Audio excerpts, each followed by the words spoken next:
how to get verified on TikTok. Hey everyone, welcome back to our channel. In today's video, I will guide you on how you can get verified on TikTok, so make sure to watch the video till the very end.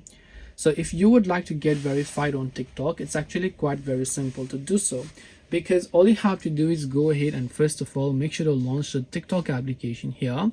Once you launch your TikTok app, tap the profile icon from the bottom right of the screen, and then all you have to do is tap on the three lines option there and go to settings and privacy. Then from settings and privacy, go to the option called account. Once you go to account information, and you should be able to find the option to verify your account if you're eligible. Now if you're not eligible, you will not find the option called verification as you can see here, but if you are eligible, you go to the account page, you will find the option to verify it. This way you can get verified on TikTok. Hope this video was very helpful. If you have got any more questions, queries or doubts, feel free to also leave them down below. Thank you for watching till the end of this tutorial, and see you soon in the next video.